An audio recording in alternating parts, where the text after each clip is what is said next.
It's okay. No one's gonna hurt you. Of course they are. Crane? No, Scarecrow. Their names have become iconic.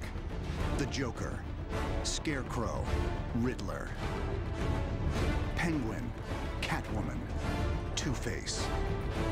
In the annals of superhero history, Batman's enemies are the most psychologically scarred, walking definitions of dysfunction, whose vicious deeds often evoke the violent and perverse acts of real-life criminals. One of the most enduring things about Batman is his rogues gallery, the villains. Because, as I like to say, the rogues define the hero. The greater the threat, the greater the hero. Demonstrating everything from psychopathology to narcissism, Batman's arch-enemies also offer twisted mirror images of Batman himself. His villains, like Batman, experienced a tragedy. But he responded by saying, I'm going to spend my life restoring justice to the world. His villains didn't make that choice. There are plenty of villains that are just as obsessed, but they feel that anything bad that happened to them is something that they need to get payback from the world from, you know. Whereas Batman had the exact opposite point of view. Something bad happened to me, I'm going to make sure it never happens to anybody else. Every one of the villains takes what Batman uses as a strength and makes it a weakness. So therefore, Batman sees how his methodologies can go horribly wrong if he goes over a certain line. Penguin is bureaucracy gone bad. If Batman or Bruce Wayne let his foundation be used immorally, he could become what Penguin is. As depicted in the film The Dark Knight, Harvey Dent, also known as Two-Face, is a prime example of a Batman hero turned tragic villain. Harvey Dent is one of the great characters from the comics, and he has a fantastically interesting arc because he's somebody who starts out as a good guy. He is a DA. The night is darkest just before the dawn. But then a great tragedy happens to him and he becomes something else. You either die a hero, No! or you live long enough to see yourself become the villain. Harvey Dent ends up being scarred by one of his adversaries and completely loses his mind. And half the time, he's sympathetic and compelling, and the other half, he's as dangerous as a human being can be. Two-Face is having trouble with the duality, can't reconcile the two halves of himself, has to flip a coin to choose whether to do good or evil. Something freeing about that, also something extremely disturbing, because he's given up his own sense of responsibility because of the coin. Two-Face could be described as exhibiting a dissociative disorder, a person who literally is giving you two personalities. When someone begins to truly develop an alternative identity or a true alter ego, we move from what may be the normal to something much darker, much more pathologic, in fact, ultimately, quite psychotic. Other psychological ailments are clearly expressed by many of Batman's villains. The Riddler can't commit a crime without leaving behind a self-incriminating clue, the classic calling card of a narcissist. Individuals who are narcissistic, they engage in the behaviors because they want to be noticed. You can look at someone like Ted Bundy, who committed a series of homicides, and yet he loved that he could thumb his nose in the face of law enforcement, giving them clues of where bodies were left, pointing in many respects to himself and defying them to catch him. That type of attention-seeking behavior is narcissism. Would you like to see my mask? I use it in my experiments. In Batman Begins, the Scarecrow is one of the most terrifying of villains. These crazies, I can't stand it. A sadist in the position of power.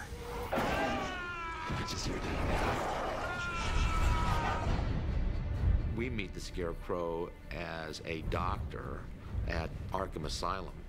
He's used that entrusted place to experiment with chemicals and drugs. He enjoys watching people's minds completely snap as a result of the use of it. There's nothing to fear but fear itself. Scarecrow uses fear as a tool to ultimately get what he wants, independent of what it might cost others.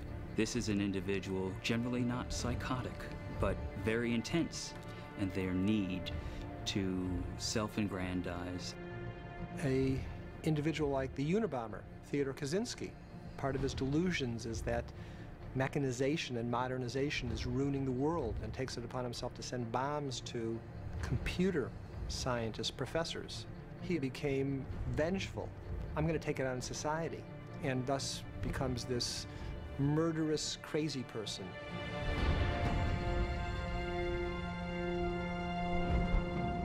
Eventually, each Batman villain ends up, however briefly, in Arkham Asylum, Gotham's institute for the criminally insane. But do villains like Scarecrow and Two-Face truly meet the legal definition of insanity? In every psychiatric text that's published, you will find nowhere on any of its pages the word insane. Because insane is a legal, not a clinical term. And here's the best example of why the public can be so confused. Jeffrey Dahmer. How can a person who kills his victims, cuts them up, has their heads in the freezer, not be crazy? And yet, he did not meet the test of insanity in Wisconsin. The test for insanity is knowing that the act was wrong and not having the ability to conform behavior. He doesn't meet that test. He did it because he wanted to. While most Batman villains operate under the influence of some form of psychosis, one rival is completely in control of her faculties. The whip-wielding jewel thief Selina Kyle, also known as Catwoman. Over the years, Batman and Catwoman have had a complicated on-again, off-again relationship. But Catwoman's villainous nature hasn't stopped Batman from pursuing her for reasons other than her crimes. Catwoman is one of the few people in the world who wouldn't be in the kind of danger your average woman would be with Batman. She's as dangerous as he is. So he found someone who's kind of his equal. Batman's well known to have had a dalliance, and more than a dalliance, with Catwoman. They have an affinity and a lot in common in terms of dressing up and jumping off rooftops. But ultimately, Catwoman, while not a terrible person, crosses a line that Bruce Wayne and Batman don't cross. Batman still operates within a moral code that's quite strict. So this is the challenge for Catwoman and Batman, as attractive as she is in all of her incarnations. He cannot accept her because even as lines between right and wrong are gray, he still sees those lines and he won't cross them. Lust, greed, revenge, and a hunger for attention are all compulsions that can lead a human being into a life of crime. But the Dark Knight's deadliest enemy is perhaps the most difficult to fathom. Armed robbery, double homicide. Got a taste for the theatrical like you. And to unlock his secrets requires a journey into the ultimate heart of darkness. A year ago, these cops and lawyers wouldn't dare cross any of you. I mean, what happened? So what are you proposing? It's simple. Kill the Batman. Of all the evildoers in Batman's universe, none is more explosive or unpredictable than the homicidal nemesis known simply as the Joker. Come on, hit me! He represents a kind of chaos, of meaninglessness, of randomness, the idea of the character of the Joker, just the luck of the cards. Here's my card. Introduced by DC Comics in 1940, the Joker initially had no backstory. Over the years, several versions of his history have been written, describing the character's maniacal metamorphosis. One involves a tragedy in which the Joker fell into a vat of chemicals and became disfigured as a result. The accident not only changed his appearance, but also twisted his mind. You don't know what makes him tick. Maybe he won't kill you. Maybe he'll hand you a $1,000 bill. He'll probably kill you, but you can't be sure. So in that way, he's a perfect villain for Batman. Most characters can justify the terrible things they do as, I'm doing this for my family, I'm doing this because the world hates me, I'm doing this because... Pick an answer. The Joker does it because I'm as nutty as a squirrel, and I'm proud of that. Some men aren't looking for anything logical. They can't be bought, bullied, reasoned, or negotiated with. Evening, Commissioner. Some men just want to watch the world burn. Let's put a smile on that face. Most criminals are motivated by the desire to gain greater wealth or gain greater power. Plus, I have kids to feed. Well, you don't like falafel? Or to exact some form of revenge. There's a clear motivation which is understandable for what's prompting their behavior. In the case of somebody who's mentally ill, you can't necessarily predict what they're going to do because their motivations are not the normal ones. For example, an individual such as John Hinckley, who believed amidst his psychosis and narcissism that if he were to assassinate the President of the United States, Jodie Foster would fall in love with him. You see quickly where the logic in that line of thought falls apart. Why so serious? And the Joker has an agenda of chaos. He's a unique villain in that he is not even necessarily after money or power or any of those traditional things. So that's really the hardest kind of evil to fight because you can't bargain with it. Well, hello, beautiful. In The Dark Knight, the battle between Batman and the Joker is taken to the ultimate level. A little fighting here. I like that. And you're gonna love me.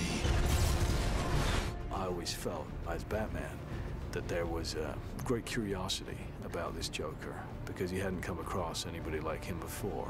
This is another character like himself who will not compromise whatsoever. I think the Joker is the logical response to a character like Batman. Oh, you want to play? Come on. Partly because Batman, having raised this extremity of behavior in Gotham, he's putting on a mask, tapping into people's fears. And there's all of the technology he employs. He's distinguishing himself to fight crime.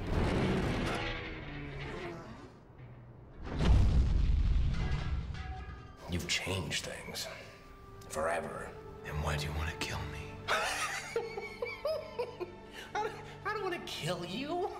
What would I do without you? No, you complete me. They are dark reflections of each other. They're both men who operate outside of normal social norms. They're both highly talented, highly gifted at what they do. So they have a lot in common. Every yin has a yang, every positive has a negative. Batman is sane and logical, uses his mind to solve problems and solve crimes, and the Joker is a complete raving lunatic. Batman says philosophically, we can acknowledge an imperfect world. We can acknowledge that we have to step outside of social norms, but that doesn't make the social norms meaningless. The Joker says the presence of random injustice means that there is no justice. The fact that innocence can be destroyed means there is no innocence. So your life is a joke. Now, when someone says your life is a joke, that's a challenge. It's not just a physical challenge, it's a moral challenge, it's an intellectual challenge. And Batman can't let that go. Because the Joker isn't just threatening him physically, he's threatening the premise of Batman's existence. That's why it's such an epic discussion that they're having. And of course, it's played out physically, it's played out in fights and punches and gunshots.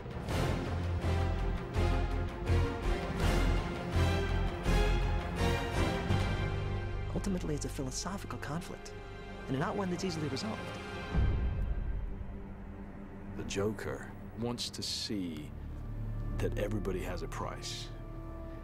that nobody is pure, and that even Batman can be bought or can be leveraged in such a way that he would compromise his principles. Whatever the psychological cause of characters like the Joker, the villains of Batman have given us indelible images of the power of the human mind and its capacity for cruelty. Everyone has the capacity to do evil, and everyone has the capacity to do good. Holocaust survivor Viktor Frankl talks about the last of the human freedoms. It's the attitude one is going to adopt towards life. That's the fundamental choice that we retain no matter what we are experiencing, no matter where we are. That notion of choice is fundamental to the Batman personality. I've seen now what would have to become to stop men like him. Batman represents the incredible power that one enjoys when one consistently chooses the same direction, makes the same choice and the right one, to champion good, to choose to affirm life.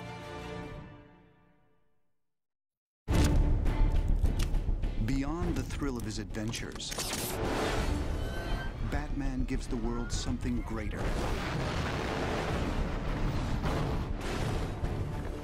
His internal struggles offer insight into the origins of our own fears,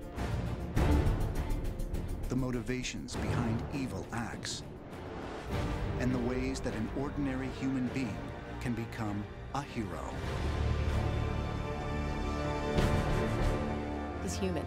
He's one of the few superheroes that's just a normal guy who's willingly dedicated himself to fighting crime, but it's conceivable that it could be you or me.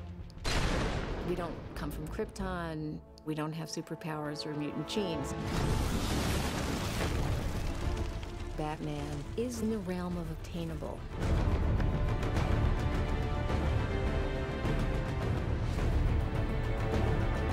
I think Batman's the most relatable of superheroes because he's not really technically a superhero. He doesn't have any superpowers except his extraordinary capacity for self-discipline. He is what we aspire to be in terms of his power, his wealth, the things that he's able to do. And because of that, we identify very heavily with this man who is struggling with the very things that you and I struggle with every day. We try to build upon our strengths, and we try to minimize those things that are weaknesses. We try to figure out what's going on in this crazy world. Batman reflects the full spectrum of emotional angst and joy and sorrow that each and every one of us experience in life. Bruce is certainly suffering, sacrificing in many ways from this character of Batman, who he has unleashed and who he's really unable to rein in anymore. You're getting lost inside this monster of yours. I'm using this monster to help other people just like my father did. Batman does sit on top of this mountain of anger. I think he's more in control of it than he wants his adversaries to think. He wants his adversaries to think that he might lose it at any minute and kill them, you know. Do I look like a cop? It works in his favor that you think he's completely unpredictable, which really the Batman myth speaks to. I mean, it's all about where's this thing that I never thought could happen gonna come from? You know, who's gonna step out of the shadows and kill somebody I love? Some people talk about Batman as a damaged individual, as a person who is still playing out his childhood wounds. I don't find that a very compelling interpretation, because that doesn't make him a hero. Makes it, if he's damaged, he's less than us. Batman's a hero, he's more than us. I find compelling the interpretation that says, here's a man who faced tragedy, and he made some choices to rise above it. He used that tragedy to improve himself and to improve the world.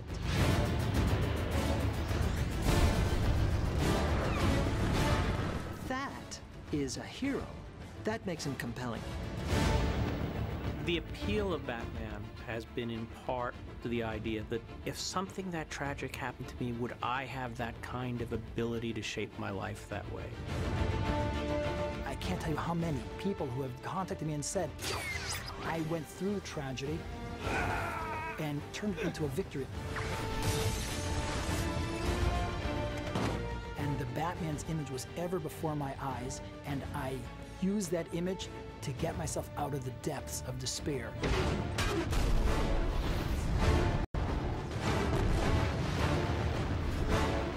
He's flying on rooftop!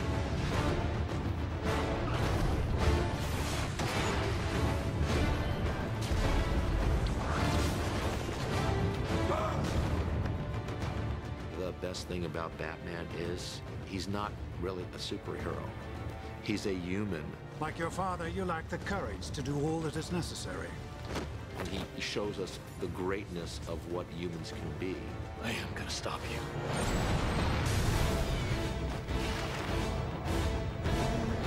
The reason the Batman is a hero is because he's on our side. He is the balance. He is the cosmic balance to all the insanity. Hit me!